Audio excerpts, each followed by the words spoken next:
Let's start with the business ethics and emotional intelligence. So இந்த சாப்டர்ல நம்ம என்னென்ன பண்ண போறோம்னா லா பேப்பர் சேம் இன்டர்ல சரிங்களா.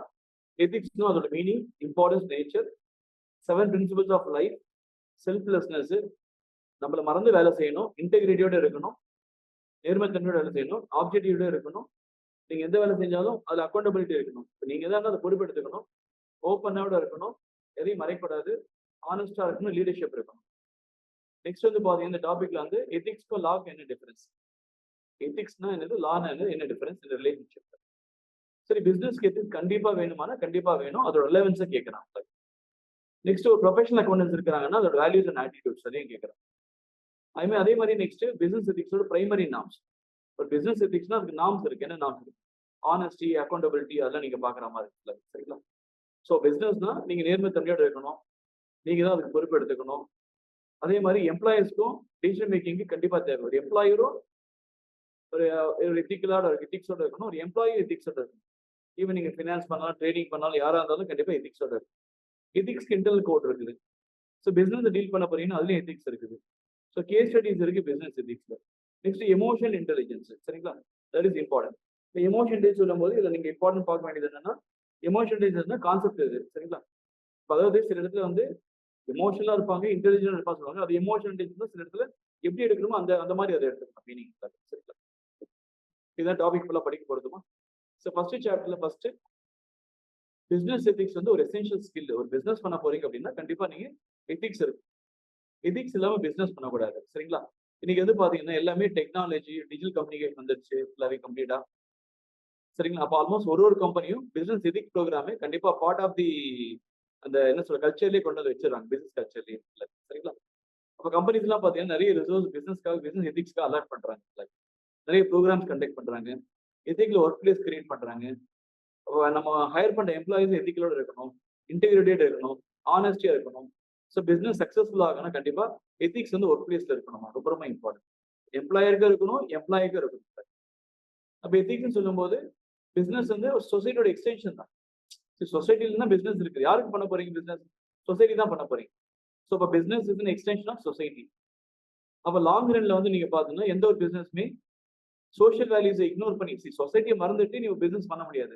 அப்படி பண்ணா நீ லாங் டேர்ம்ல காணாம போயிடுவேன் சார். அப்ப கண்டிப்பா ஒரு வேல்யூஸை நீங்க வந்து சொசைட்டிக்குள்ள என்ன பண்ணும், பர்குலேட் பண்ண ஆரம்பிக்கும், சரிங்களா.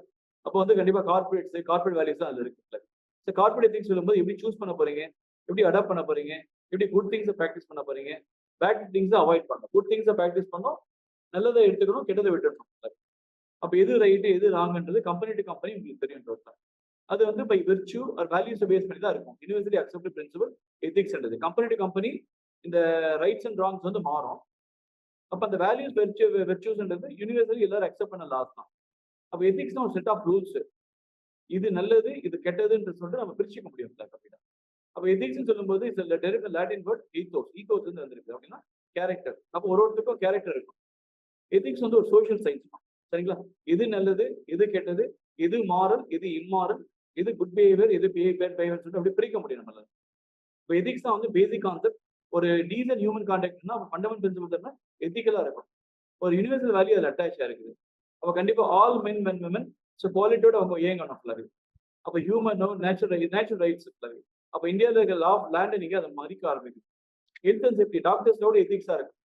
எத்திக்ஸ் இல்லாம நிறைய டாக்டர்ஸ் இருக்காங்க, எத்திக்ஸ் இல்லாம லாயர்ஸ் இருக்காங்க, எத்திக்ஸ் இல்லாம அக்கௌண்டன்ஸ் இருக்காங்க, எத்திக்ஸ் இல்லாம பாலிட்டிஷியன்ஸ் இருக்காங்க, எத்திக்ஸ் இல்லாம பிசினஸ் பீப்புள் இருக்காங்க. அப்போ இந்த நேச்சுரல் என்விரான்மெண்ட்டுக்கு இப்ப இன்னைக்கு இந்த காலகட்டத்துல எத்திக்ஸ் ரொம்ப ரொம்ப இம்பார்ட்டன்ட். அப்ப எத்திக்ஸ்னா என்னமா ஒரு செட் ஆஃப் மாரல் வேல்யூஸ், சரிங்களா. ஒரு மாரல் வேல்யூஸ் இருக்குது, அதை நீங்க அப்படியே செயல்படுத்தணும். ஒரு பர்சனோட பிஹேவியர் இருக்குல்ல, சரிங்களா. அது அப்ப சொசைட்டிக்கு என்ன வேண்டுமோ அதை நம்ம ஷேப் பண்ணி கொடுக்கணும். ஒரு கல்ச்சரல் ப்ராக்டிசஸ், ரிலீஜியஸ் இன்ஃபுளுன்ஸ் அதுல இருக்குது. அப்ப எத்திக்ஸ் சொல்லும்போது what is right what is wrong அப்படின்னு தெரியுது, what is just what is அன்ஜஸ்ட்னு தெரியுது, எது நல்லது எது கெட்டதுன்னு தெரியுது, சரிங்களா. அப்ப இது ஒரு காம்பஸ் மாதிரி பீப்புள் அந்த டைரக்ஷன்ல மூவ் பண்றது யூஸ்ஃபுல்லா இருக்கு, சரிங்களா. சேம் டைம் சொசைட்டி பத்தி நம்மளால புரிஞ்சுக்க முடியும். சொசைட்டி என்ன கேட்கிறாங்களோ அதை நீங்க ஃபுல்ஃபில் பண்ணலாம். அந்த application what is relevant for the society you to give and you to fulfil the application of society. சொசைட்டிக்கு ஆப்ளிகேஷன் ஃபுல்ஃபில் பண்ணி கொடுக்கணும். அதே மாதிரி நீங்க வந்து லீவ் தர் லைஃப்ஸ். நம்ம இருக்கிறது வந்து முழுமையா இருக்கணும், பாதியா இருக்கக்கூடாது. உங்க லைஃப் லீட் பண்ணும்போது ஃபுல் லைஃப் நீங்க லீட் பண்ணணும். அப்ப எதிக்கல் பிஹேவியர் ரிலீஃப்னு சொல்லும்போது ஒரு இண்டிவிஜுவலுக்கு அது பொருந்துமா, சரிங்களா. அப்போ எதிக்கல் பிலீஃப் சொல்லும்போது ஒரு இண்டிவிஜுவலுக்கு அது பொருந்தும். அப்போ வேல்யூஸை பேஸ் பண்ணி இருக்குது, ப்ராக்டிஸை பேஸ் பண்ணி இருக்குது, பாலிசியை பேஸ் பண்ணி இருக்கு. நீங்க இந்த சாய்ஸஸ்லாம் ஷேப் பண்ணிக்க முடியும் ஃபுல்லாவே. So business ethics, corporate ethics ரெண்டுமே எல்லா இடத்துலையுமே மாற்றி மாற்றி யூஸ் பண்ணிப்பாங்க. So business and corporate ethics, கம்பெனிஸ்லாம் கார்பரேட் எதிக்ஸ் சொல்லுவாங்க, நார்மல் பீப்புள் பிசினஸ் எதிக்ஸ் சொல்லுவாங்க. அப்போ எதிக்ஸ்ன்றது ஒரு ஹியூமன் பீயிங்ல ஒரு இண்டிவிஜுவலுக்கோ ஒரு குரூப்புக்கோ ஒரு ஆர்கனைசேஷனுக்கோ கண்டிப்பா அது தேவை, ரெலவெண்ட். அது இந்த காலகட்டத்தில் எதிக்ஸ் ரொம்ப ரொம்ப இம்பார்ட்டன்ட், எல்லாருக்குமே வேணும். ஒரு இண்டிவிஜுவலோட ஆக்ஷன்ல எதிக்ஸ் இருக்கும், ஒரு குரூப்போட ஆக்ஷன்ல எதிக்ஸ் இருக்கும், ஒரு ஆர்கனைசேஷன் ஆக்ஷன்ல எதிக்ஸ் இருக்கும். அப்போ எதிக்ஸ் கார்பரேட் எதிக்ஸ் ரெண்டுமே ப்ரொஃபஷனல் எதிக்ஸ் தான். ஸோ ப்ரொஃபஷனல்ஸ் வந்து பார்த்தோம்னா மேனேஜர்ஸ், லாயர்ஸ், அக்கௌண்டன்ஸ், இவங்கலாம் ஸ்பெஷலைஸ்டு நாலேஜ் அப்ளை பண்றாங்க, ஸ்கில்ஸ் அப்ளை பண்றாங்க, கஸ்டமருக்கு என்ன வேணுமோ அதை கொடுக்குறாங்க. சரிங்களா? அப்போ இந்த ப்ரொஃபஷனல் விர்ச்சு வந்து பார்த்தோம்னா ஆப்ளிகேஷன்ஸ் இருக்கு, அவங்களுக்கு கண்டிப்பா அவங்களுக்கு ஒரு ஆப்ளிகேஷன்ஸ் இருக்கு. லாயர்ஸ் வந்து பார்த்தோம்னா கான்வர்சேஷன் கொண்டு வராங்க, கான்ஃபிடென்ஷியலா இருக்காங்க. அக்கௌண்டன்ஸ் வந்து ஐஎஸ் லெவல் ஆஃப் ஆனஸ்ட் கொண்டு வராங்க, ஐஎஸ் லெவல் ஆஃப் இன்டெகிரிட்டி கொண்டு வராங்க, ரெக்கார்ட் கீப்பிங் இருக்குது. So professional organisation, American medical association, ஏன்னா டாக்டர்ஸ்க்கும் கண்டிப்பா ஒரு எத்திக்கல் கோட் இருக்குது, லாயர்ஸ்க்கும் கோட் இருக்குது. அப்போ நீங்க காஸ்ட் அக்கௌண்ட் உங்களுக்கு ஒரு கோட் இருக்குது, ப்ரொஃபஷனல் எத்திக்ஸ் இருக்கு உங்களுக்கு. ஒரு சேட் அக்கௌண்ட் அவருக்கும் எத்திக்ஸ் இருக்கு, ஒரு கம்பெனி சைடு அவரும் எத்திக்ஸ் இருக்கு, ஒரு எம்ப்ளாயி அவருக்கு எத்திக்ஸ் இருக்கு, லைசன்ஸ் கொடுக்குற அத்தாரிட்டிஸ்க்கு எத்திக்ஸ் இருக்கு. ஸ்டேட் கவர்மெண்ட்ஸ் வந்து ஸ்டேட் கவர்மெண்ட் வந்து தன்னுடைய எம்ப்ளாயிஸ் எல்லாரையும் என்ன பண்றாங்கன்னா ஒரு எத்திக்ஸ் ஸ்டாண்டர்ட்ஸை ஃபாலோ பண்ண வைக்கிறாங்க.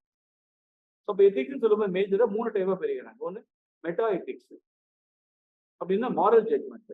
ஸோ உனக்கே தெரியும் நல்லது எது கெட்டதுன்னு சொல்லிட்டு மெட்டா எத்திக்ஸ். ரெண்டாவது நார்மேட்டிவ் எத்திக்ஸ், மூணாவது applied ethics. So meta ethics, normative ethics and applied ethics. Meta ethics சொல்லும்போது மெயினாவது பார்த்தீங்கன்னா நேச்சர் ஆஃப் மாரல் ஜட்மெண்ட். சரிங்களா? அதாவது நமக்கு இயற்கை சட்ட விதிப்படி நடக்குது எல்லாமே. ஸோ அப்போ கண்டிப்பா எத்திக்கல் பிரின்சிபல்ஸ் வந்து ஆரிஜினல் மீனிங்ஸ் இருக்குது. நார்மல் எத்திக்ஸ் சொல்லும்போது மெயினா வந்து மாரல் ஜட்மெண்ட்ஸை பேஸ் பண்ணி இருக்குது, எது நல்லது எது கெட்டது. அப்ளைட் எத்திக்ஸ் சொல்லும்போது மெயினா வார், அனிமல் ரைட்ஸ், கேபிட்டல் பனிஷ்மெண்ட் இங்கெல்லாம் அது யூஸ் ஆகுது. எத்திக்ஸ் சொல்லும்போது ரெக்யர்மெண்ட் ஃபார் ஹியூமன் லைஃப்க்கு எது நல்லது எது கெட்டது. எத்திக்ஸ் தான் வந்து நம்ம ஆக்ஷனை டிசைட் பண்ணுது. சரிங்களா? அப்போ எத்திக்ஸே இல்லைன்னா நம்ம ஆக்ஷன்ஸ் வந்து ரேண்டமா இருக்கும், எது நினைக்கிறோமோ அதை செஞ்சுட்டு போயிடுவோம், எய்மே இருக்காது டோட்டலா. Without ethics our actions are aimless and ரேண்டமா இருக்குல்ல. சரிங்களா? அப்போ மெயினா வந்து பாத்தீங்கன்னா அப்போ நீங்க கோலை நோக்கி உங்களால வேலை செய்ய முடியாது. there is no way you can work towards the goal. சரிங்களா? அப்போ வந்து பாத்தீங்கன்னா அப்போ உங்களால வந்து கரெக்டா வந்து பிக் பண்ணவே முடியாது, கோல்ஸை வந்து பிக் பண்ணவே முடியாது, எது நல்ல கோல் எது கெட்ட கோல்னு சொல்லிட்டு உங்களால பிக் பண்ணவே முடியாது. அப்போ ஒரு எத்திக்கல் ஸ்டாண்டர்ட் இல்லாம உங்க கோலை நீங்க அச்சீவ் பண்ண முடியாது, உங்களுக்கு சக்சஸ் கிடைக்காது.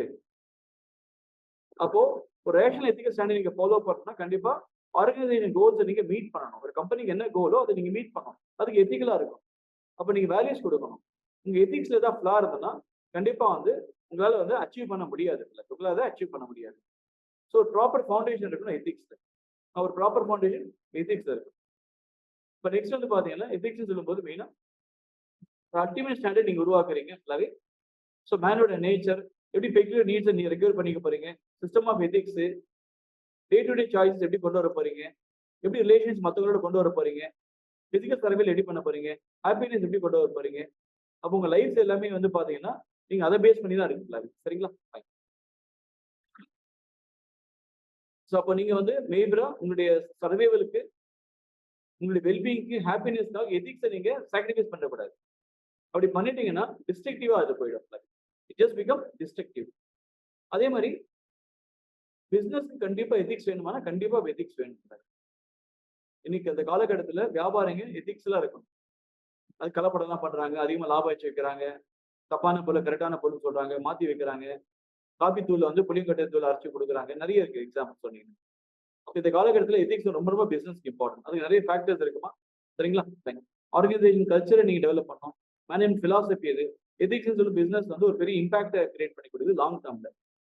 அப்போ இதுவாக இருந்தாலும் இண்டஸ்ட்ரி லெவல் ஆஃப் ப்ராஃபிட் எல்லாமே அதை பேஸ் பண்ணி தான் இருக்கு. ஸோ இப்போ பிசினஸ் எத்திக்ஸ் சொல்லி ஒன் ஆஃப் இம்பார்ட்டன்ட் ஆஸ்பெக்ட். ஒரு லாங் டேர்ம் சக்சஸ் நீங்க உருவாக்கணும்னா மெயினா பிசினஸ் எத்திக்ஸ் தேவை. ஸோ மேனேஜ்மெண்ட் வந்து அந்த டோனை வந்து கிரியேட் பண்ணி கொடுக்குறாங்க. சரிங்களா?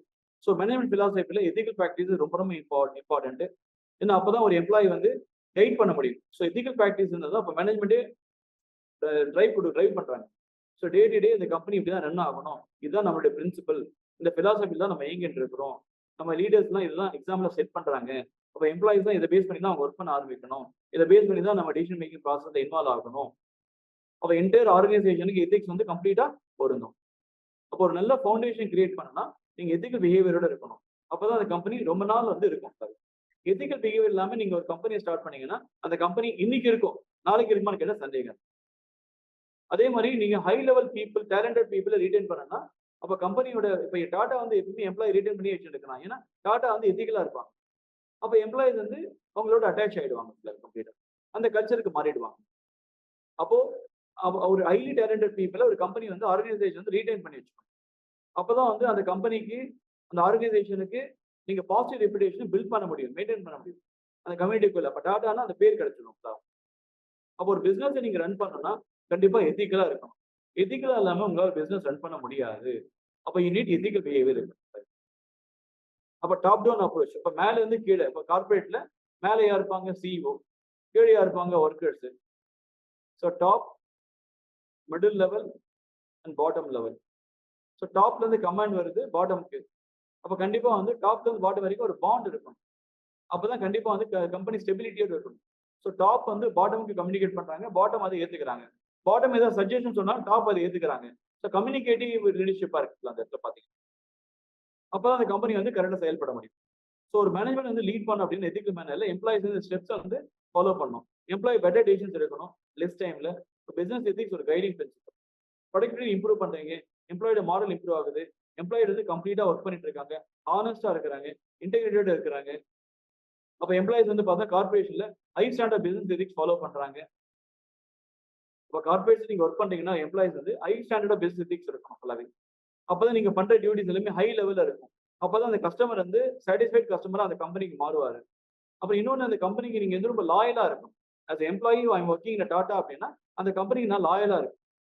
அப்பதான் கம்பெனி எனக்கு எல்லாம் ஃபேவர் பண்ணும். அல்டிமேட்டா யாருக்கு பெனிஃபிட் போய் சேரப்போகுதுன்னா அங்க இருக்க ஒர்க்கர்ஸ். ஸோ பிசினஸ் எத்திக்ஸ் சொல்லும்போது கண்டிப்பா லாயல்டி ப்ரோக்ராம்ஸ் நீங்க லான்ச் பண்ணணும், ஒரு மாடலை கிரியேட் பண்ணணும், ஒரு பாண்டை வந்து கிரியேட் பண்ணணும். ஸோ இன்னைக்கு இருக்க காலகட்டத்தில் வந்து பார்த்தீங்கன்னா எத்திக்கல் ஆபரேஷன் கம்பெனி எல்லாமே ப்ராஃபிட்டபிலிட்டி நோக்கி தான் போகுது, லாங் டேர்ம்லையும் சரி ஷார்ட் டேர்ம்லையும் சரி. அப்போ பிசினஸோட ரெப்புடேஷன் எல்லாமே நம்ம கம்யூனிட்டிக்கு நம்ம என்ன கொடுக்க போறோம் அதை பேஸ் பண்ணி இருக்குது. ஸோ அது அப்போ பிசினஸ் சொல்லும்போது மெயினா வந்து பார்த்தோம்னா மெயினா ஒரு கம்பெனி கிட்ட ஒரு கம்பெனி எத்திக்கலா இருக்குன்னா அந்த கம்பெனில போட இன்வெஸ்ட்மெண்ட்டும் சேஃபா இருக்கும். இன்வெஸ்டர் திங்க் பண்ணுவான். அப்ப அந்த இன்வெஸ்ட்மெண்ட்ஸ் நாளைக்கு பல மடங்கு உயரத்துக்கு வாய்ப்பு இருக்கு கம்ப்ளீட்டா. அப்ப இன்னைக்கு கம்பெனியோட ரெப்புடேஷன்ஸ் எல்லாமே வந்து பாத்தீங்கன்னா மெயினா வந்து யாரு வந்து எத்திக்கலா ஒர்க் பண்றாங்களோ அதை பேஸ் பண்ணி அந்த கம்பெனியோட ரெப்புடேஷன் ஜாஸ்தி ஆகும். சில பேர் company reputation less than perfect, பர்ஃபெக்டே கிடையாது, சரி பாத்துக்கலாம்னு நினைச்சு ஒரு கம்பெனி வேலை செய்யறாங்க அப்படியே அந்த கம்பெனி எத்திக்கலா இல்லைன்னு அர்த்தம். இன்வெஸ்டர் அந்த கம்பெனி ஸ்டாக்கை வாங்க மாட்டாங்கன்னு அர்த்தம். அந்த கம்பெனியோட ஷேரை வாங்க மாட்டாங்க. ஏன்னா அந்த கம்பெனி வந்து பர்ஃபெக்ட் கீழே ஒர்க் பண்ணிட்டு இருக்குது, யாரும் எத்திக்கலா இல்லை. அப்ப இன்வெஸ்டர் அந்த ஸ்டாக்ஸை வாங்க மாட்டாங்க, இந்த ஆபரேஷன் யாரும் சப்போர்ட் பண்ண மாட்டாங்க. அப்ப எத்திக்கல் பிஹேவியர் சொல்லும்போது மெயினா நீங்க பாத்தீங்கன்னா எத்திக்கல் பிஹேவியர் சொல்லும்போது நீங்க மெயினா நீங்க பார்க்க வேண்டியது கன்சிஸ்டண்டா இருக்கணும். அப்படின்னா எல்லா காலகட்டத்திலுமே நீங்க எத்திக்கல் பிஹேவியர், சார் மார்னிங் எத்திக்ஸா இருக்கிறேன், மத்தியானத்துல எத்திக்ஸ் இல்ல, நைட்ல எத்திக்ஸா இருக்கிறேன் அப்படின்னு இருக்கக்கூடாது. எத்திக்கல்னா எல்லா நாளுமே, எல்லா டைம்லயுமே, எல்லா இடத்துலயுமே, எல்லாருக்கிட்டையுமே நீங்க எத்திக்ஸோட இருக்கணும். அப்பதான் பப்ளிக் இமேஜ் இந்த கம்பெனி மேல கொஞ்சம் வளர ஆரம்பிக்கும்.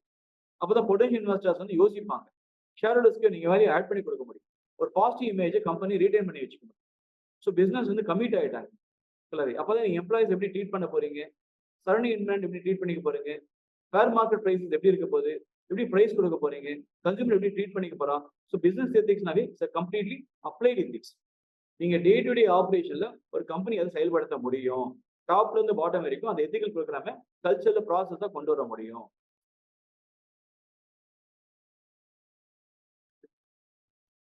நெக்ஸ்ட் ஒரு பப்ளிக் லைஃப்ல இருக்கிறாங்கன்னா அப்ப நம்ம பப்ளிக்கோட கான்டாக்ட்ல இருக்கணும். அப்படின்னா செவன் பிரின்சிபல்ஸ் ஆஃப் பப்ளிக் லைஃப்ல எத்திக்ஸ் வந்து ஃபாலோ பண்றாங்க.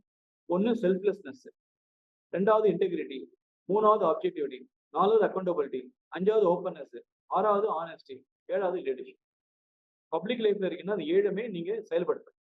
இது ஒன்னு தனியாக பார்க்கலாம். சரிங்களா? இதுதான் seven principles of public life.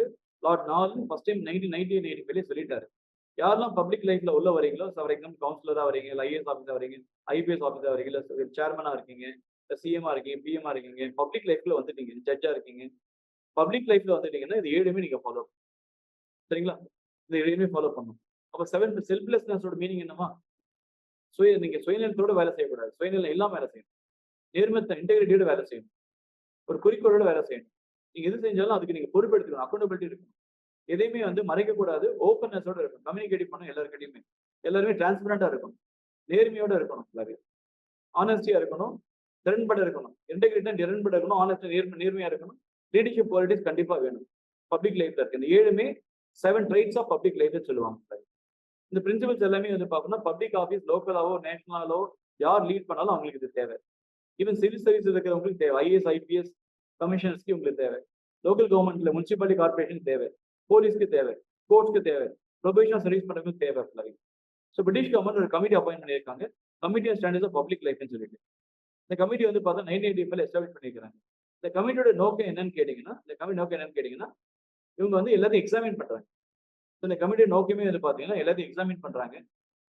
Public லைஃப்ல யார் யாருக்கு அவங்க எக்ஸாமின் பண்ணி கொடுக்குறாங்க, எல்லா ஃபினான்ஷியல் கமர்ஷியல் ஆக்ட் இன்வால்வ் பண்ணி கொடுக்குறாங்க. இந்த கமிட்டி வந்து ரிப்போர்ட் சப்மிட் பண்ணி கொடுத்து 1995 7 பிரின்சிபல்ஸ் ஆஃப் பப்ளிக் லைஃப் அப்படின்னு சொல்லிட்டு ஃபுல்லாவே. சரிங்களா? அப்போ வந்து கமிட்டி வந்து பிரிட்டிஷ் கவர்மெண்ட்ல 1985 ஒரு கமிட்டி ஃபார்ம் பண்ணாங்க.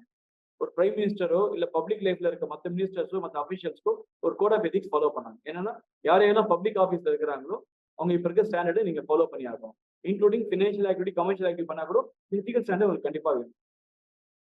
நீங்க ஏதாவது சேஞ்சஸ் கொண்டு வருவீங்க பப்ளிக் லைஃப்ல அப்படின்னாலும் கண்டிப்பா எத்திக்கல் கோடு இருக்குது.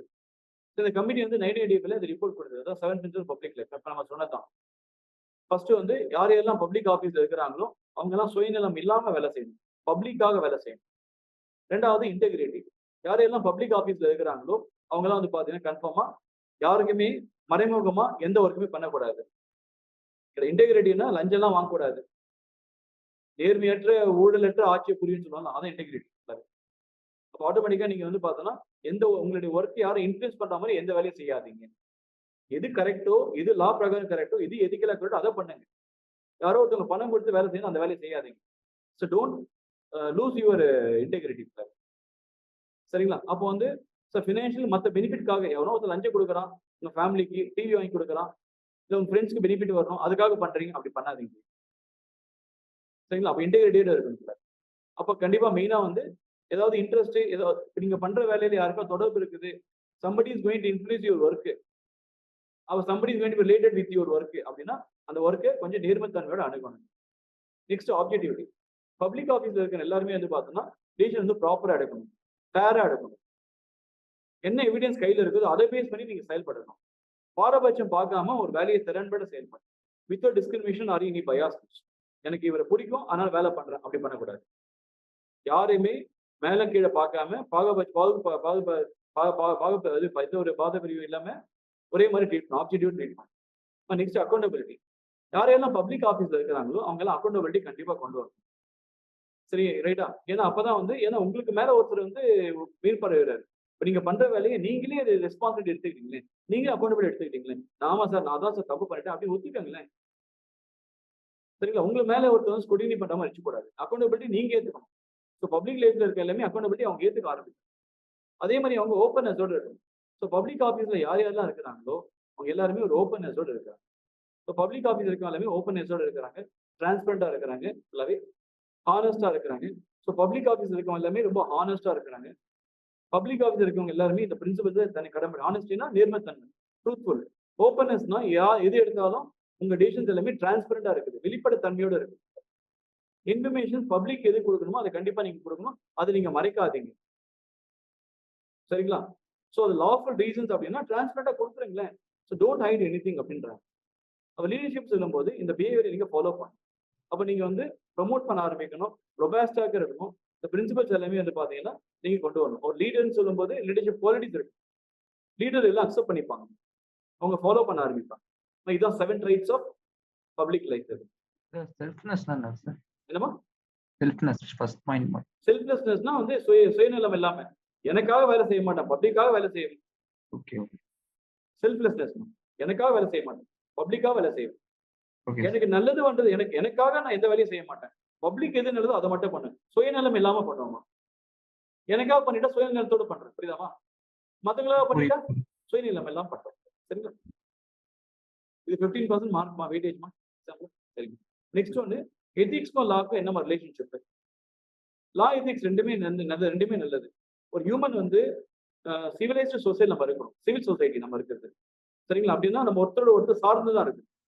சோசியல் எக்ஸிஸ்டன்ஸ் சொல்லும்போது நம்ம இன்னொருத்தர் இல்லாம நான் இல்லை, ஒரு ஸ்டூடெண்ட் இல்லாம டீச்சர் இல்லை, டீச்சர் இல்லாம ஸ்டூடெண்ட் இல்லை, ஒரு கன்சியூமர் இல்லாம கடைக்காரர் கிடையாது, கடைக்காரர் இல்லாம கன்சியூமர் கிடையாது. அப்ப எல்லாரும் எல்லாரையும் நம்பிதான் இருக்கிறோம். நம்ம சோசியல் எக்ஸிஸ்டன்ஸ்ல இருக்கிறோம்.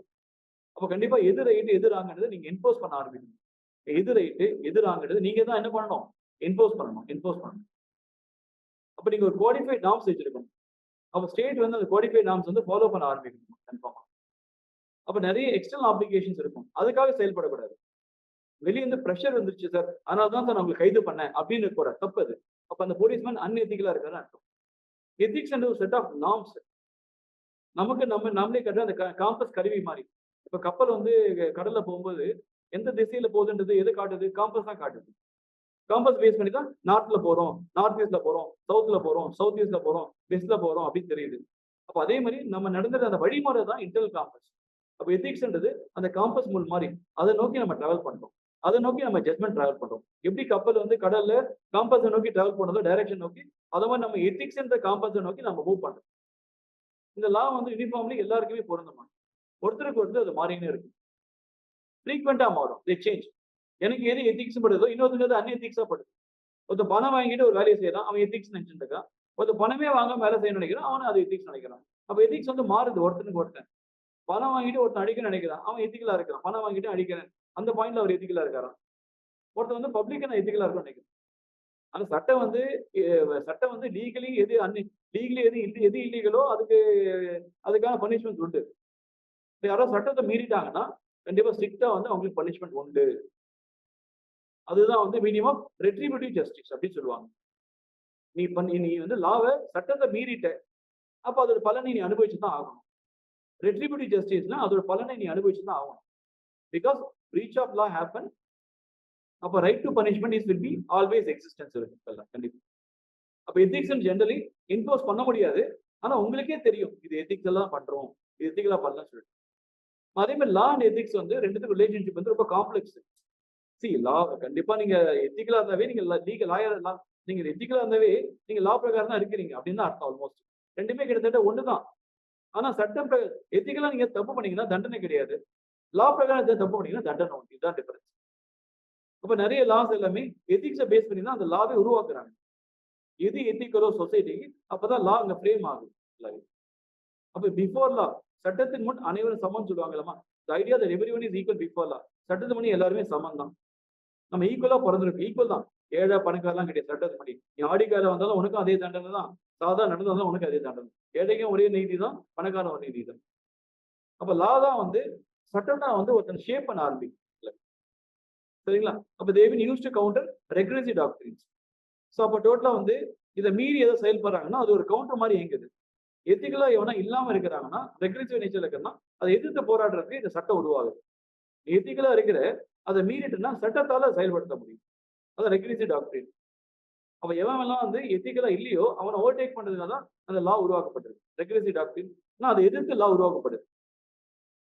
அப்ப லா சொல்லும் போது மெயினா வந்து நீங்க வந்து எத்திக்கல் பிஹேவியர் மட்டும் ப்ரொமோட் பண்ணல, சரிங்களா? எத்திக்கல் பிஹேவியர் மட்டும் லா ப்ரொமோட் பண்ணல. அதையும் தாண்டி வந்து பார்த்தோம்னா லா வந்து எந்த கண்ட்ரி லீகலா பைண்டபிளா இருக்கோ அந்த கண்ட்ரி எப்பவுமே டிசிப்ளினா இருக்குன்னு அர்த்தம். அந்த கண்ட்ரில எப்பயும் நீங்க வளர்ச்சியை பார்க்கலாம். எந்த கண்ட்ரில லாவே இல்லையோ அந்த கண்ட்ரில வந்து பார்த்தோம்னா ஏழையா இருக்கும், திருடா இருக்கும், லஞ்சம் நிறைய இருக்கும், டெரரிசம் அதிகமா இருக்கும். ஃபுல்லாவே ஏமன் பாருங்க, லாயே கிடையாது. ஈராக் பாருங்க போயிடுச்சு, ஆப்கானிஸ்தான் பாருங்க.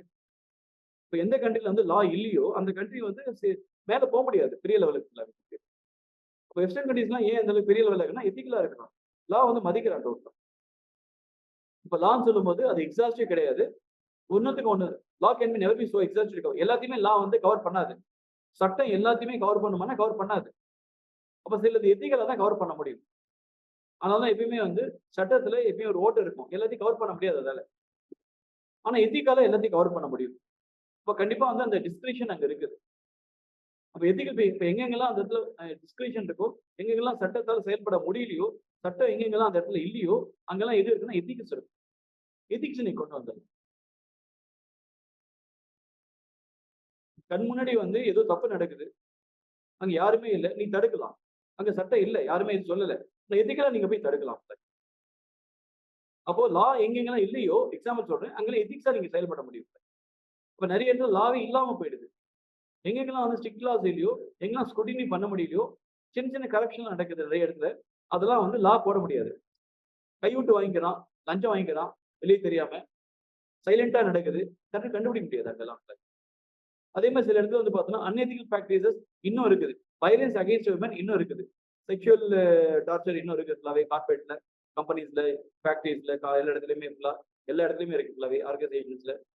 அப்ப லா அண்ட் எத்திக்ஸ்னு சொல்லும்போது ரெண்டுமே side by side railway track மாதிரி ரெண்டுமே பேரலா டிராவல் பண்ணும். லா வந்து ஒரு இடத்துல போகுது, ரெண்டுமே ரயில்வே ட்ராக் அப்படியே பேரலா மூவ் ஆகும். தே கோ ஹேண்ட் இன் ஹேண்ட். லா எத்திக்ஸும் ரெண்டுமே சைட் பை சைட் போயிட்டு இருக்கு. இந்த காலகட்டத்தில் வந்து பாத்தீங்கன்னா மெயினா வந்து பிசினஸ் எத்திக்ஸ் இன்னைக்கு இருக்கிற காலகட்டத்தில் அது கண்டிப்பா ரெலவன்ஸ் டு பிசினஸ்க்கு அது கண்டிப்பா தேவை. இன்னைக்கு பிசினஸ்னாவே ஒரு பாடி ஆஃப் பாலிசி, ஒரு பிசினஸ் இயங்குறன்னா ஒரு பாலிசி டிராஃப்டிங் டாக்குமெண்ட் இருக்கும். என்ன இன்னைக்கு கம்பெனி கஸ்டமருக்கு வேல்யூ கொடுக்க போறான்னு பார்க்கணும். நிறைய டைப் ஆஃப் இண்டஸ்ட்ரீஸ் எல்லாமே டிஃபரெண்ட் ரெகுலேட்டரி ரெக்யர்மெண்ட்ஸ் வச்சிருக்கிறாங்க. அது எல்லாமே கம்பெனிஸ் கோட் ஆஃப் எதிக்ஸை ஃபாலோ பண்ற மாதிரி இருக்கு. இப்போ நான் ஒரு கம்பெனியில் வேலை செய்யறேன், அப்போ அந்த கம்பெனி கோட் ஆஃப் எதிக்ஸை ஃபாலோ பண்ணுவோம். நீங்க ஒரு கம்பெனியில் வேலை செய்றீங்க, அந்த ரெகுலேட்டரி கம்பெனிஸை நீங்க ஃபாலோ பண்ற மாதிரி இருக்கும். அப்போ ஒரு கம்பெனியுமே வேல்யூ பேஸ்ட் பாலிசியை கொண்டு வராங்க. கம்பெனியோட பிராண்ட் ரொம்ப ரொம்ப important. Ultimate end of the day brand வந்து அஃபெக்ட் ஆகக்கூடாது. ஸோ கோட் ஆஃப் எதிக்ஸ் சொல்லும்போது உங்க ஓன் பாலிசி நீங்க உருவாக்குறீங்க. ஸோ அதே மாதிரி கிரீன் பிசினஸ் ப்ராக்டிஸை நீங்க ப்ரொமோட் பண்றீங்க. வேல்யூ பேஸ்ட் கோடுன்னு சொல்லும்போது கிரீனை ப்ரொமோட் பண்றீங்க. என்விரான்மெண்ட்லி சவுண்ட் பிசினஸ் ப்ராக்டிஸ் கொண்டு வரீங்க. சரிங்களா? அப்ப மெயினா வந்து ரீசைக்கிள் பண்ணும்போதும் சரி, வேஸ்ட் டிஸ்போசல் பண்ணும்போதும் சரி, இல்ல ஏதாவது நீங்க வந்து கார்பன் ஃபுட் பிரிண்ட் குறைக்கும் போது கிரீனா என்ன தெரியுமாமா? சூழ்நிலையை பாதுகாக்கும். போன தலைமுறை நமக்கு சேஃபா இந்த பிளானட்டை விட்டுட்டு போறாங்க. நம்ம அதனால இப்ப என்ஜாய் பண்றோம். நம்மளும் அதே மாதிரி அடுத்த தலைமுறைக்கு இந்த பிளானட்டை சேஃபா விட்டுட்டு போகணும். அப்பதான் அடுத்த தலைமுறை இருக்கும். அவங்க அடுத்த தலைமுறை விட்டுட்டு போகணும். நான் மட்டும் நல்லா இருக்கிறேன், எப்படின்னா பொலிட் ஆகட்டும், அடுத்த தலைமுறை எப்படின்னா போட்ட ஜென்ரேஷன் அப்படின்னு நினைச்சிட்டு போகக்கூடாது. அதனால எல்லாமே வந்து கிரீன் கிரெடிட் மாறிடுச்சு, ரீசைக்கிளிங் ஆயிடுச்சு, வேஸ்ட் வந்து ப்ராப்பரா டிஸ்போசல் பண்ணணும். இனிமேல் வந்து போக போக ஃபியூல் வந்து குறைஞ்சிடும், எலக்ட்ரிக்கலி ஓட ஆரம்பிச்சிடும், சோலார்ல ஓட ஆரம்பிக்கும், ஸோ கேஸ்ல ஓட ஆரம்பிக்கும். ஸோ கரியோட கன்சப்ஷன், நிலக்கரி கன்சப்ஷன் கம்மியாயிடும், பெட்ரோல் கன்சப்ஷன் கம்மியாயிடும், டீசல் கன்சப்ஷன் கம்மியாயிடும். சோலார்ல ஒர்க் ஆக ஆரம்பிக்கும், இல்ல எலக்ட்ரிக்கல் வெஹிக்கிள் வெஹிக்கிள் ஓட ஆரம்பிக்கும். வேஸ்ட்டை டிஸ்போசல் பண்ணும்போதும் அதுல இருந்து பவர் ஜென்ரேட் பண்ணலாம்.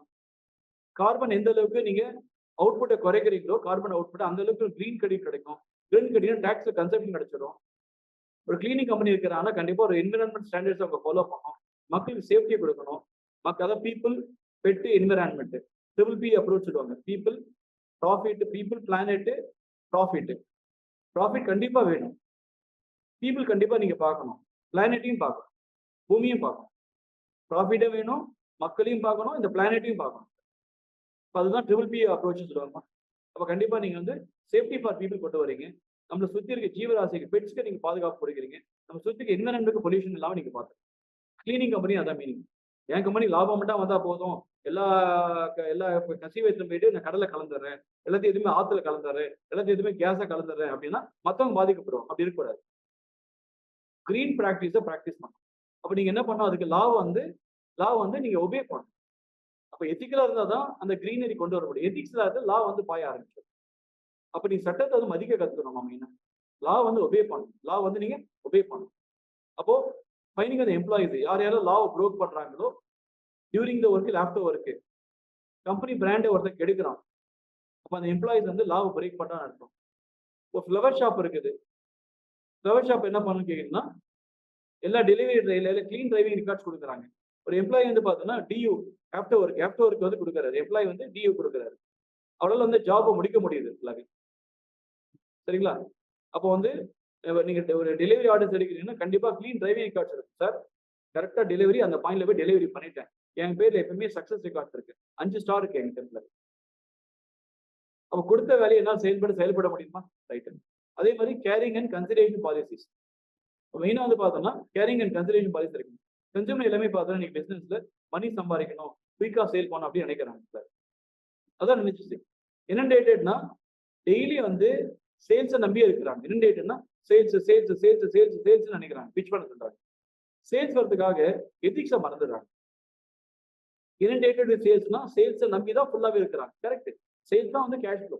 இப்போ கோட் ஆஃப் எதிக்ஸ் சொல்லும்போது மெயினாக வந்து கம்பெனி எம்ப்ளாயிஸ்க்கு எப்படி ஒரு பிசினஸ் வந்து கேர் பண்ணிக்கணும், எப்படி ஒரு பிசினஸ் நம்ம எடுத்துன்னு போறது, எந்த மேனர்ல எடுத்துன்னு போக போறீங்க, எப்படி ஹோம் கேர் ப்ரொவைட் பண்ண போறீங்க அப்படின்னு பார்க்கணும்.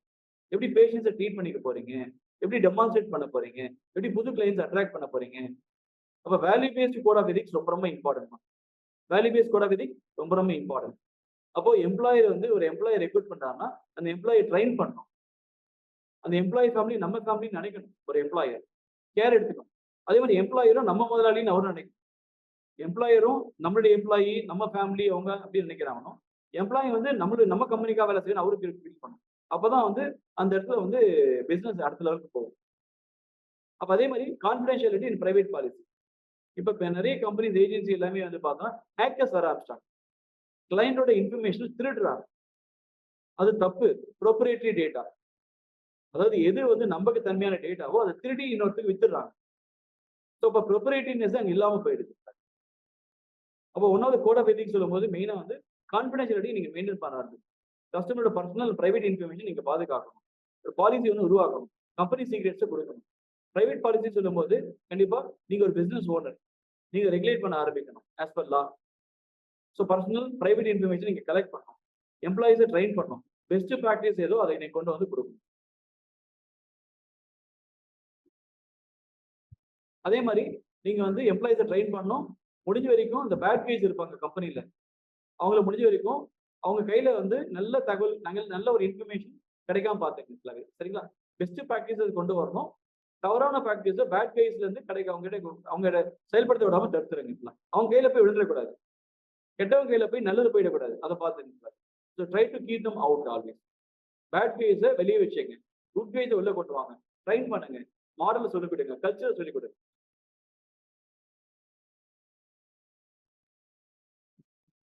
அதே மாதிரி ப்ரொஃபஷனல் அப்பீரன்ஸ். ஒரு கம்பெனினா ஒரு ட்ரெஸ் கோட் இருக்கணும். கண்டிப்பா ஒரு கம்பெனிக்கு இதமா இருக்கணும், ட்ரெஸ் கோட் இருக்கணும், ட்ரெஸ் பாலிசி இருக்கணும், யூனிஃபார்ம் ஷர்ட் போடணும். ஏன்னா அப்பதான் எல்லாருமே ஒரே மாதிரி ஷர்ட் போட்டு வருவாங்க. Service providers suit and tie இருக்கும் சில இடத்துல ஃப்ரைடே ஆனா கேஷுவல்ஸ் போட்டு வரலாம் சொல்லுவோம். சரிங்களா?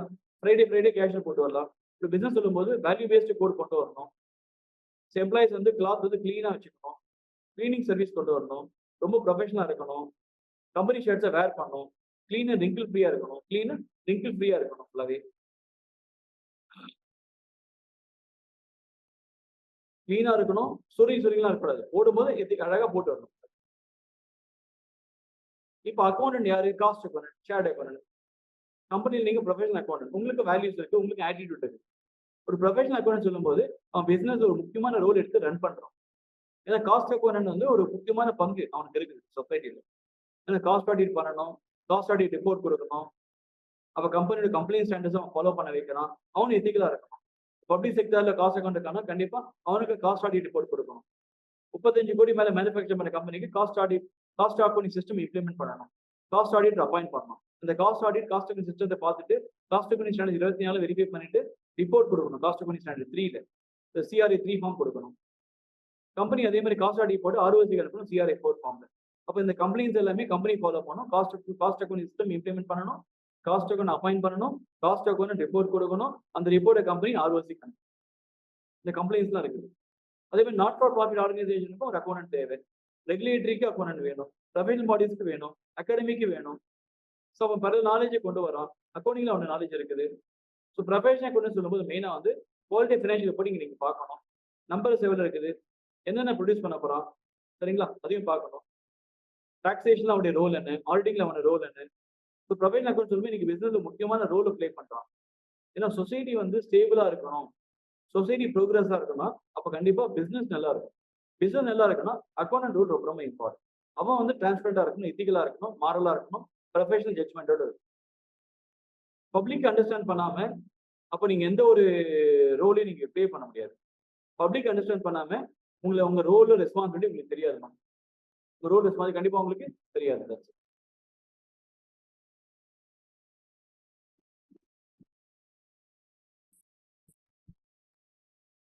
ஸோ அப்போ இந்த காலகட்டத்தில் ஒரு ப்ரொஃபஷனல் அக்கௌண்ட்டுக்கு நிறைய ஒர்க் இருக்குது. ஸோ ப்ரொஃபஷனல் அக்கௌண்ட் வந்து ஃபினான்ஷியல் ரிப்போர்ட்டிங்ல இருக்கிறாங்க, ப்ரொஃபஷனல் அக்கௌண்ட் ஆடிட்டிங்ல இருக்கிறாங்க, டாக்ஸேஷன்ல இருக்கிறாங்க, பப்ளிக் ப்ராக்டிஸ்ல இருக்கிறாங்க. அப்போ இந்த சொசைட்டி இன்னைக்கு ஓரளவுக்கு முன்னேறி வரணும் அப்படின்னா கண்டிப்பா அக்கௌண்டன்ட் ரோல் பெரிய இம்பார்ட்டன்ட் பிசினஸ்ல. அப்போ மெயினா ஒரு அக்கௌண்டன்ட்டுக்கு அக்கௌண்டன்ட் வந்து பிசினஸ் பத்தி ஃபர்ஸ்ட் புரிஞ்சுக்கணும். பப்ளிக் என்ன நினைக்கிறாங்க அப்படின்னு கொடுக்கணும். பப்ளிக் ஒரு பர்செப்ஷன் நீங்க எடுக்கணும். பப்ளிக் ஒரு மிஸ்இன்ஃபர்மேஷன் எப்பவுமே கொடுக்கக்கூடாது. பப்ளிக்கு தப்பான தகவலை நீங்க கொடுத்தவே கூடாது. ரொம்ப ரொம்ப இம்பார்ட்டன்ட். ஒரு கம்பெனி ப்ரொவிஷன் அக்கௌண்ட் இருக்கிறாங்க பிசினஸ்ல ஒரு இன்வேல்யூபிள் அசெட், ஒரு கம்பெனிக்கு பெரிய வேல்யூபிள் அசெட்.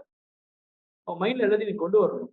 அவன் நாலேஜ் எப்படி கொண்டு வர போறீங்க, கம்பெனி ஃபினான்ஷியல்ஸ் எப்படி இருக்குது, எப்படி ஸ்கில் டெவலப் பண்ண போறீங்க, எப்படி அந்த கம்பெனி நீங்க அண்டர்ஸ்டாண்ட் பண்ணிக்க போறீங்க, எப்படி ஆப்ரேட் பண்ணிக்க போறீங்க, எல்லாமே நீங்க பார்க்கணும். அதே மாதிரி இன்னைக்கு காலகட்டத்தில் வந்து பாத்தீங்கன்னா ப்ரொஃபஷனல் அக்கௌண்ட் பிசினஸ் இருக்கிறான்னா மெயினா அவன் வந்து பாத்தீங்கன்னா கம்பெனி ஃபினான்ஷியல்ஸ் பத்தி தரவு அண்டர்ஸ்டாண்டிங் அவனுக்கு இருக்குது. அவன் அந்த அக்கௌண்ட் ஸ்கில் இருக்குது. அவன் கண்டிப்பா வந்து கம்பெனிக்கு என்ன தேவையோ இன்டிமேட் பண்றான். அவன் என்ன புரிஞ்சுக்கிற கம்பெனி பத்தி அண்டர்ஸ்டாண்ட் பண்ணிக்கிறான். எந்த என்விரான்மெண்ட் இந்த கம்பெனி ஆப்ரேட் ஆகுதுன்னு பாக்குறான். ஸோ ப்ரொஃபஷனல் ஆகணும்னா டே டு டே லைஃப்ல டெய்லி சேலஞ்சிங் கொஸ்டின் அவன் ஒரு பிசினஸ்ல போயிட்டான்னா அன்னைக்கு டெய்லி சேலஞ்சஸ் இருக்கு, ஃபேஸ் பண்றான். அப்போ அக்கௌண்ட்ஸ்ல அவன் ட்ரெயின் ஆகுறான், எல்லாத்தையும் பிராக்மேட்டிக்கா எடுத்துக்கிறான், எல்லாத்தையும் அப்ரோச் பண்ண ஆரம்பிக்கிறான். ஒரு வேல்யூபிள் அசெட் இருக்கு, மேனேஜ்மெண்ட் கொடுக்குறான். ஸ்மால் அண்ட் மீடியம் என்டர்பிரைஸ்க்கு எஸ்எம்இ செக்டரையும் சரி, கார்பரேட் செக்டரும் சரி, மீடியம் என்டர்பிரைஸ் சரி, ஸ்மால் கம்பெனி சரி, அவனோட அட்வைஸ் ரொம்ப ரொம்ப இம்பார்ட்டன்ட் இந்த காலகட்டத்துக்கு. So professional account professionally qualified account அவன் ரோல் வந்து ரொம்ப ரொம்ப இம்பார்ட்டன்ட் சொசைட்டிக்கு. சரி, அவன் கொடுக்குற அந்த வேர்டு சர்டிஃபிகேஷன்லாம் இன்னைக்கு குளோபலா மதிக்கப்படுது. எல்லாரையும் மெம்பர்ஸ் ஏத்துக்கிறாங்க, ஸ்டாக் வந்து அக்செப்ட் பண்ணிக்கிறாங்க அக்கௌண்ட் சஜஷன்ஸ் எல்லாமே. அப்போ காஸ்ட் மேனேஜ்மெண்ட்ல இருந்து பார்த்தோன்னா இங்க இருக்க மேனேஜர்ஸ் எல்லாமே எப்படி வந்து காஸ்ட்டை பிளான் பண்ணலாம், காஸ்ட் எப்படி கண்ட்ரோல் பண்ணலாம் பிளான் பண்றாங்க. அப்போ இருக்கிற தங்கிட்ட இருக்க மெட்டீரியல் ப்ராப்பரா யூஸ் பண்றாங்க, இந்த ப்ராசஸை செயல்படுத்துறாங்க, 40 days வழிபடுத்துறாங்க கம்ப்ளீட்டா. அப்போ அந்த ஆப்பரேட்டிங் பிளானை திறன்பட செயல்படுத்துறாங்க எல்லாரையும். இப்போ காஸ்ட் மேனேஜ்மெண்ட் கீழே தான் எல்லாமே இது வருது. இந்த ஆக்டிவிட்டி எல்லாமே காஸ்ட் மேனேஜ்மெண்ட் கீழே வருது. இப்போ cost of material control, process, product design இதெல்லாமே அதை வருது. அப்போ ஒரு அக்கௌண்டிங் சிஸ்டத்தை கண்டிப்பா நீங்க புரிஞ்சுக்கணும். காஸ்ட் மேனேஜ் ஆக்டிவிட்டியில் காஸ்ட் அக்கௌண்டிங் சிஸ்டம் சொல்லும்போது மெயினா பாத்தீங்கன்னா எப்படி ஜென்ரேட் பண்ண போறீங்க காஸ்ட் மேனேஜ்மெண்ட். அக்கௌண்டிங் சிஸ்டம் சொல்லும்போது part of cost management system தான். அக்கௌண்டிங் சிஸ்டம்னே part of cost management organisation. Cost மேனேஜ்மெண்ட்னா காஸ்ட் ரிடக்ஷன் கிடையாது. அதையும் தாண்டி காஸ்ட் மேனேஜ்மெண்ட் காஸ்ட்டை குறைச்சா போதுமா? இல்ல காஸ்ட் மேனேஜ் பண்ண கத்துக்கணும். காஸ்ட் மேனேஜ்மெண்ட்னா cost control, cost reduction, cost mitigation, cost avoidance இதெல்லாம் இருக்குது. அப்போ பெரிய area, broader area cost management. காஸ்ட்டை கண்ட்ரோல் குறைக்கிறது மட்டும் கிடையாது, காஸ்ட்டை கண்ட்ரோல் பண்ணவும் தெரியும். ஸோ ஆர்கனைசேஷன் இந்த காலகட்டத்தில் நிறைய அட்வர்டைசிங் எக்ஸ்பென்ஸ் செலவு பண்றாங்க, சேல்ஸ் இன்க்ரீஸ் பண்றாங்க, ரிசர்ச் அண்ட் டெவலப்மெண்ட் எக்ஸ்பென்டிச்சர் இருக்கிறாங்க ஃபுல்லாவே. கரெக்டா? இப்போ காஸ்ட் மேனேஜ்மெண்ட் சொல்லும்போது மெயினா வந்து பாத்தீங்கன்னா என்ன மாதிரி டிசிஷன்ஸ் எடுக்கணும், எப்படி ப்ராஃபிட் கொண்டு வரலாம், எப்படி காஸ்ட் குறைக்கிறது, ப்ராஃபிட் இம்ப்ரவைஸ் பண்றது, எக்ஸ்பெண்டிச்சர் வந்து அன்னெசரி எக்ஸ்பெண்டிச்சர் எப்படி குறைக்கிறது. சில அடிஷனல் காஸ்ட் இன்வால்வ் ஆகும், கண்டிப்பா அங்க அடிஷனல் காஸ்ட் செலவு பண்ணி தான் ஆகணும் ஃபுல்லாவே. இப்போ காஸ்ட் மேனேஜ்மெண்ட் சொல்லும்போது ப்ராஃபிட் எக்ஸ்பெக்ட் பண்றதுக்காக நீங்க காஸ்ட் என்ன பண்றீங்க அங்க இருக்குது. இந்த காலகட்டத்தில் மேனேஜ்மெண்ட் அக்கௌண்ட் சொல்லும்போது ஒரு மேனேஜ்மெண்ட் அக்கௌண்ட் ப்ராப்ளம் சால்வ் பண்றான், ஸ்கோர் கீப்பிங் பண்றான், அட்டென்ஷன் கொடுக்குறான். இப்போ ப்ராப்ளம் சால்விங் சொல்லும்போது மெயினா வந்து அக்கௌண்ட்டுக்கு பெரிய ரோல் இருக்கு இந்த காலகட்டத்தில். சரிங்களா? ஸோ யூஸ்ஃபுல்லா ஆல்டர்னேட்டிவ்ஸ் தான் கொண்டு வரான். இன்னைக்கு இருக்க அக்கௌண்ட் எல்லாத்தையுமே செயல்படுத்தலாமா? எல்லாமே ஆல்டர்னேட்டிவ் எவல்யூட் பண்ணி கொண்டு வரான். ஸோ ரோல் ஆஃப் அக்கௌண்டிங் சொல்லும்போது மெயினா வந்து பாத்தீங்கன்னா எல்லா ஆல்டர்னேட்டிவும் தன்னுடைய இதுல கொண்டு வரான். மெயினா வந்து ஸ்கோர் கீப்பிங் சொல்லும்போது ஒரு மேனேஜரோட ஆக்ஷன். நம்ம ப்ராப்ளம் சால்விங் வந்து ஒரு அக்கௌண்ட் கண்டிப்பா தெரியணுமா, மேஜர் ரோல். ஆல்டர்னேட்டிவா பார்க்க ஆரம்பிக்கணும். அதே மாதிரி ஒரு மேனேஜரோட ஆக்ஷன் வந்து பார்த்தோம்னா எல்லா இடத்துலயுமே இருக்குது. சரிங்களா? அப்ப ரெக்கார்ட்ஸ் ப்ராப்பரா மெயின்டைன் பண்ணணும். அதை வந்து அசஸ் பண்ண தெரியணும், கரெக்டா இருக்குதா பதிவா இருக்கா இல்லையான்னு தெரியணும். ஸ்கோர் கீப்பிங் மாதிரி கரெக்டா எல்லாத்தையும் கீப் அப் பண்ணிட்டே வரணும். ஸோ ப்ராப்ளம் சால்விங் ஸ்கில்ஸ் கண்டிப்பா இருக்கணும் அந்த ரோல் இருக்கவருக்கு. அதே மாதிரி ஸ்கோர் கீப்பிங் எல்லா ரெக்கார்ட்ஸுமே எல்லாமே பத்திரமா ஒரு ரெக்கார்ட் பண்ணி வைக்கணும் எல்லாவே. அதே மாதிரி அட்டென்ஷன் டைரக்டிங், ஸ்கோர் கீப்பிங் சொல்லும்போது என்ன சரி எல்லாத்தையும் எல்லா அப்ரைஸ்லும் பண்ணி வச்சுட்டீங்க, எல்லா காம்பினேஷன் ஆஃப் ஸ்கோர் கீப்பிங் இருக்குது, என்ன ரிசல்ட் எதிர்பார்க்க போறீங்க. அப்ப இந்த ஸ்கோர் கீப்பிங் கம்பெனி மாறும், டிவிஷன் டு டிவிஷன் மாறும், டிபார்ட்மெண்ட் மாறும். நம்ம கம்பேரிட்டிவ் அனலைசிஸ் எடுத்துக்கலாம். இந்த ஒரு மாசத்துல 2 டிபார்ட்மெண்ட் எப்படி ஒர்க் பண்ணிருக்காங்க, கம்பேரிட்டிவ் அனலைசிஸ் எடுக்க முடியும். போன பீரியட்ல எப்படி இருந்து இந்த பீரியட் எப்படி இருக்கு, போன மாசம் எப்படி இந்த மாசம் எப்படி இருந்தது அப்படின்னு நம்மளால எடுத்துக்க முடியும். அப்ப நம்ம வந்து அந்த இடத்துல வந்து அட்டென்ஷன் கொண்டு வர முடியும். இன்னும் கொஞ்சம் நம்ம இம்ப்ரூவ் பண்றதுக்கு வாய்ப்பு இருக்கு. அதே மாதிரி நெக்ஸ்ட் வேல்யூ செயின். அடுத்தது வேல்யூ செயின். வேல்யூ செயின் சொல்லும்போது இன்னைக்கு வந்து பாத்தீங்கன்னா வேல்யூ செயின்ல கம்ப்ளீட் பிசினஸ் நீங்க விஷுவலைஸ் பண்ணிக்கிறீங்க. உங்க கண் முன்னாடி நிக்குது பிசினஸ் எப்படி பண்ண போறீங்க, அதுக்கு என்னென்ன ஆக்டிவிட்டி பண்ணணும்னு தெரியுது, அதுக்கு என்னென்ன ப்ராடக்ட்ஸ் நீங்க ஆட் பண்ணணும் அதுவும் தெரியுது, என்னென்ன சர்வீஸ் கொடுக்கணும்னு தெரியுது, எப்படி ஆர்கனைசேஷன் அதை மானிட்டைஸ் பண்ணி போறாங்க தெரியுது. அப்போ ஒரு மேனேஜ்மெண்ட் அக்கௌண்ட் பாத்தீங்கன்னா மேனேஜரோட டெசிஷன் மேக்கிங் சப்போர்ட் ஃபுல்லா இருக்கிறான், ஒரு ஆக்டிவிட்டி பிளான்ல அவன் இருக்கிறான். ஸோ மேனேஜ்மெண்ட் அக்யூரசி சிஸ்டம் சொல்லும்போது எல்லாத்தையும் அவன் கன்சிடரேஷன் எடுத்துக்கிறான். ஒரு மேனேஜரோட டெசிஷன் நீட்ஸ்ல அவன் இருக்கிறான், புது புது தீம்ஸ் உருவாக்குறான், சேலஞ்சஸ் உருவாக்குறான். கஸ்டமர் ஃபோக்கஸ் தான் ரொம்ப ரொம்ப இம்பார்ட்டன்ட். இன்னைக்கு இந்த காலகட்டத்தில் ஒரு மேனேஜர் வந்து கஸ்டமர் ஃபோக்கஸ்டா இருக்கணுமா, சஃபிஷியன்ட் ரிசோர்ஸஸ் இன்வெஸ்ட் பண்ண ஆரம்பிக்கணும், கஸ்டமர் சாட்டிஸ்ஃபேக்ஷன் கொண்டு வரணும். ஒரு ஆர்கனைசேஷன் ஒரு ஆக்ஷனுமே இன்னைக்கு அந்த ப்ராஃபிட்டபிலிட்டி என்ஹான்ஸ் பண்ணி கொடுக்குது, ப்ராஃபிட்டபிலிட்டி ஜாஸ்தி பண்ணி கொடுக்குது, ப்ராஃபிட்டபிலிட்டி மெயின்டைன் பண்ணி கொடுக்குது. கஸ்டமர் ஃபோக்கஸ்டா இருக்கணும். இன்னைக்கு கஸ்டமர் தான் கிங் இருந்தது, இப்போ கஸ்டமர் காட் ஆயிட்டார். அவர் இல்லாம எதுவுமே இல்லை. கஸ்டமர் சாட்டிஸ்ஃபேக்ஷன் முடிஞ்ச அளவுக்கு நீங்க அதிகப்படுத்த ட்ரை பண்ணணும். அப்போ அவர் ரிப்பீட்டட் கஸ்டமரா மாறுவாரு, உங்ககிட்டயே வாங்குவாரு, கம்பெனியோட ப்ராஃபிட்டபிலிட்டி இன்க்ரீஸ் ஆகும், ப்ராஃபிட்டை மெயின்டைன் பண்ண முடியும், என்ஹான்ஸ் பண்ண முடியும் ப்ராஃபிட்டபிலிட்டி. இப்போ கஸ்டமர் ஃபோக்கஸ்ல கண்டிப்பா நீங்க இருக்கணும். ரெண்டாவது கீ சக்சஸ் ஃபேக்டர், கேஎஸ்எஃப். ஒரு கம்பெனியோட கீ சக்சஸ் ஃபேக்டர் சொல்லும்போது சில நான் ஃபினான்ஷியல் ஃபேக்டர்ஸ் அதையும் எடுத்துக்கணும். நம்பர் மட்டும் கிடையாது, நம்பர் இல்லாம சில ஃபேக்டர்ஸ் இருக்கு. நீ அவங்களோட எப்படி பழக போறீங்க, உங்க பிஹேவியர் எப்படி இருக்க போகுது, நீ எப்படி ரெஸ்பெக்ட் பண்ற கஸ்டமரை, எந்த காஸ்ட்டுக்குள்ள அவனுக்கு கொடுத்துருக்குற, குவாலிட்டி மெயின்டைன் பண்ணியா, அதே குவாலிட்டி தான் கொடுத்தியா, காஸ்ட் பாத்தியா, டைம்குள்ள அவனுக்கு வேலையை முடிச்சு கொடுத்துட்டியா, புதுசா இன்னோவேட் பண்ணிட்டியா, இதெல்லாமே வந்து கீ சக்சஸ் ஃபேக்டர். இதெல்லாம் நான் ஃபினான்ஷியல் ஃபேக்டர்ஸ். நம்பர் மட்டும் கிடையாது, நம்பர் இல்லாம சில ஃபேக்டர்ஸ் இருக்குது. எக்ஸாம்பிள் குவாலிட்டி, டைம், இன்னோவேஷன், இதெல்லாம் கூட அந்த கம்பெனியோட வேல்யூ செயின்ல நம்ம உருவாக்கிட்டு. ஸோ இப்போ மேனேஜ்மெண்ட் அக்கௌண்ட் வந்து ஆர்கனைசேஷன் வேல்யூ செயினை கிரியேட் பண்றோம். அப்போ அந்த வேல்யூ செயின் தான் மற்ற காம்பெனியோட இவனை பிரிக்க ஆரம்பிக்குது.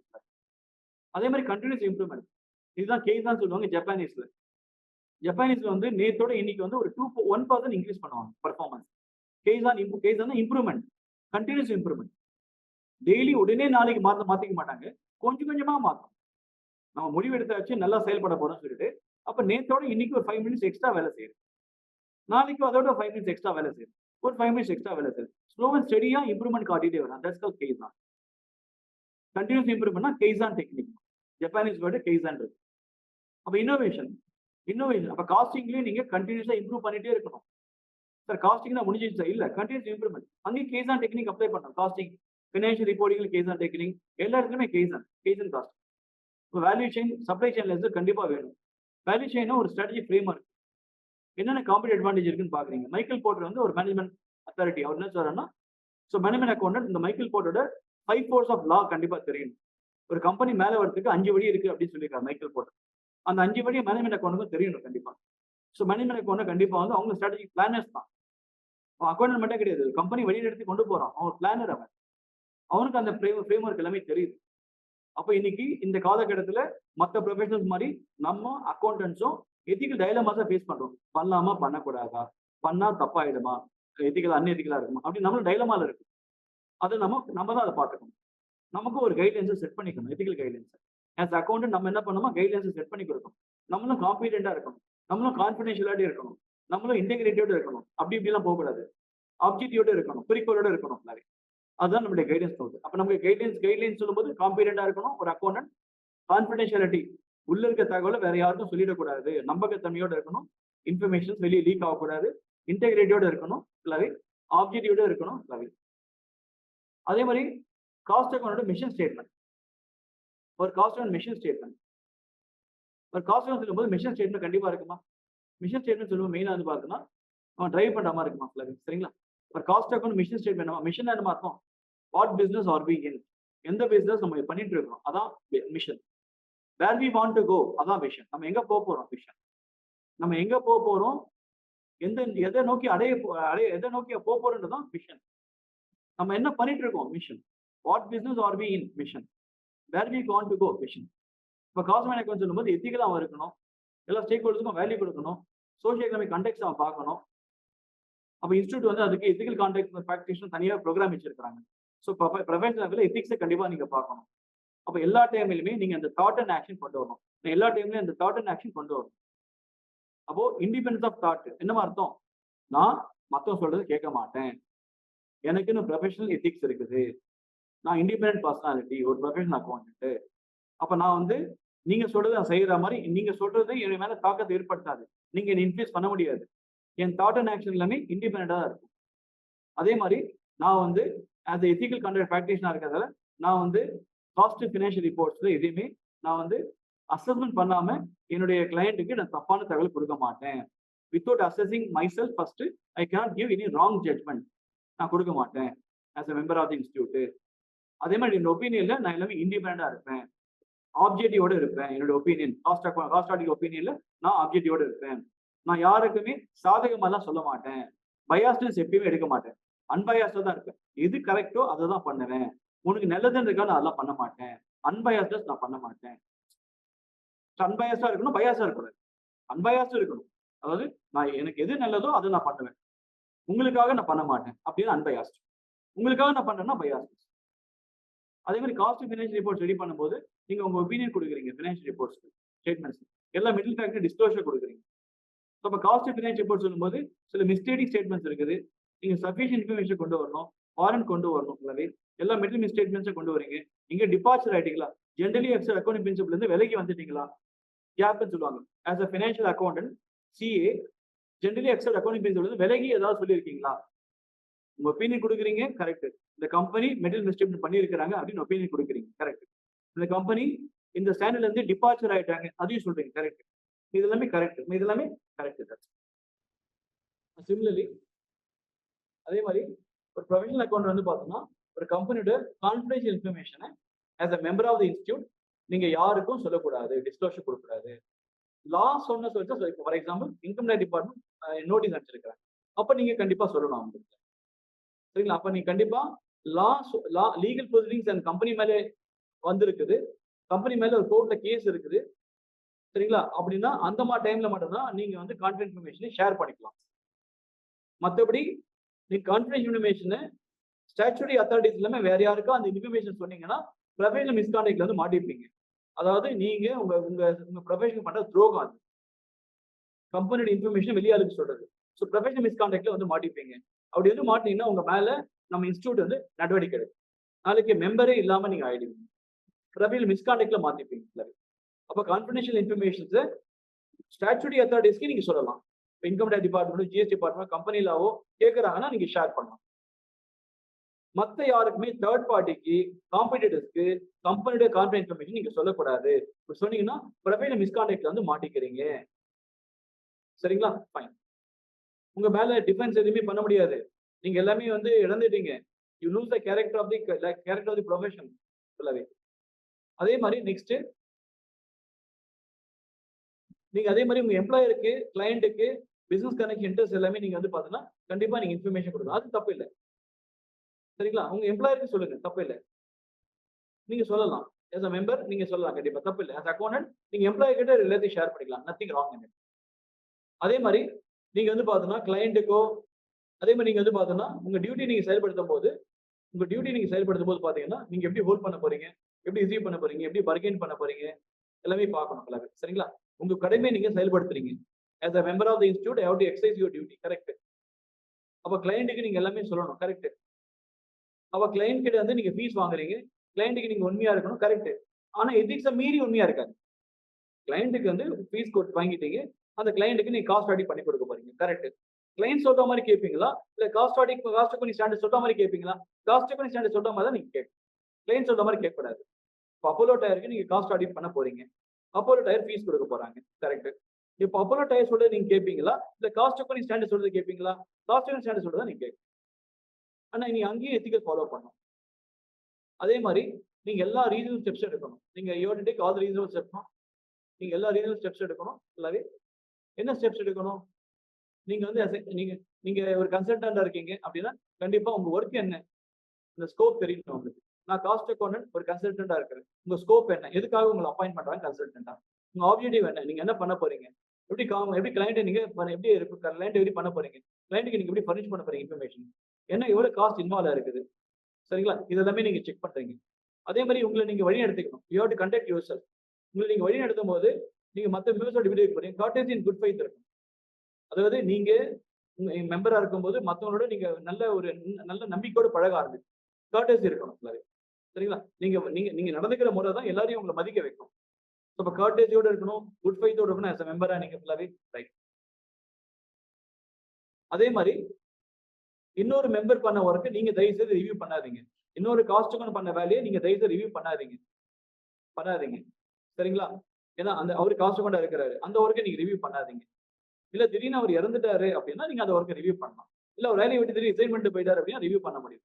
அன்னசரியா இன்னொரு மெம்பர் ஒர்க்கை நீங்க தயவுசெய்து ரிவ்யூ பண்ணாதீங்க. அதை அக்செப்டும் பண்ணிக்காதீங்க தயவுசெய்து. கரெக்டா? ஃபைன். நெக்ஸ்ட். அது ரொம்ப ரொம்ப இம்பார்ட்டன்ட் இந்த ரைட்டா? இதே ஒரு மெம்பர் வந்து டெர்மினேட் ஆயிட்டாரு. அப்ப டெஃபினட்டா வந்து நீங்க ரிவ்யூ பண்ணணும். மெம்பர் வந்து டெர்மினேட் ஆகல, ரிசைன் பண்ணல, இறந்து போகல. அப்ப அந்த ஒர்க்கை வந்து நீங்க தயவுசெய்து ரிவ்யூ பண்ணாதீங்க. அவர் பண்ண ஒர்க் எடுத்து நீங்க மறுபடியும் ஏன் பண்றீங்க? பண்ணக்கூடாது. அது எத்திக்கல், அன்எத்திக்கல். பட் அந்த மெம்பர் பண்ண ஒர்க்ல மேனேஜ்மெண்ட் ரெக்வெஸ்ட் பண்ணிக்கிட்டாங்கன்னா, இஷ்யூஸ் இருக்கு அப்படின்னா நீங்க கண்டிப்பா ரிவ்யூ பண்ணலாம். நத்திங் ராங் அது.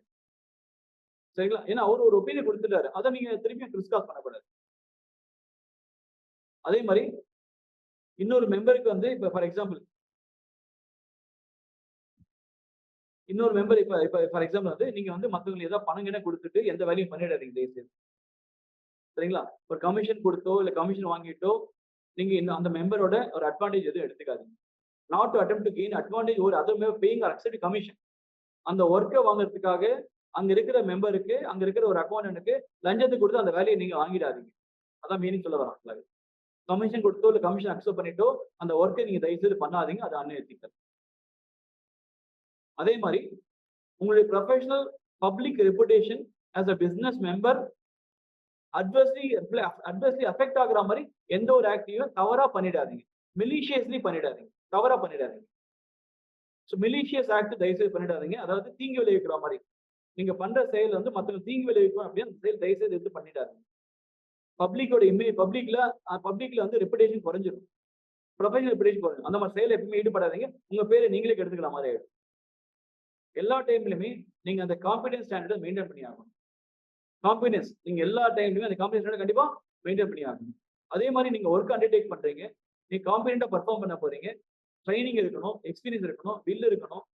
பெஸ்ட் இன்ட்ரெஸ்ட் ஆஃப் எம்ப்ளாயர் எப்பவுமே இருக்கணும். நீங்க எந்த வேலை செஞ்சாலும் பெஸ்ட் இன்ட்ரெஸ்ட் ஆஃப் எம்ப்ளாயர் கண்டிப்பா இருக்கணும். எம்ப்ளாயர் வந்து பெஸ்ட் இன்ட்ரெஸ்ட் ஆஃப் எம்ப்ளாயர் கண்டிப்பா இருக்கணும். சரிங்களா? இப்ப நீங்க ஒர்க் அக்கௌண்டன்ட் நான் ஒர்க் எடுக்கிறேன், ட்ரைனிங் ரிசீவ் பண்ணிக்கிறேன், எக்ஸ்பீரியன்ஸ் இருக்குது, எல்லாமே கம்பெனிக்காக நீங்க வேலை செய்றீங்க. கரெக்ட். தவறான வேலையில் இல்ல. கம்பெனியோட பேர் இப்ப டாடா கம்பெனியில நான் அக்கௌண்டன்ட் இருக்கேன். இப்ப டாடா கம்பெனி நான் புகழோட உச்சத்துக்கு கொண்டு வரணும். அதான் டியூட்டி. தப்பு ஒண்ணும் கிடையாது. நீ எம்ப்ளாயர் அட்வைஸ் பண்ணலாம். எம்ப்ளாயரோட இன்ட்ரெஸ்ட்காக வேலை செய்யலாம். கிளைண்ட் இன்ட்ரெஸ்ட்காக வேலை செய்யலாம். ஆனா எது வேலை செஞ்சாலும் ப்ரொஃபஷனல் ஸ்டாண்டர்ட்ல இருந்து வேலை செய்யணும். எத்திக்கலா வேலை செய்யணும். அன்எத்திக்கலா வேலை செய்யக்கூடாதுமா.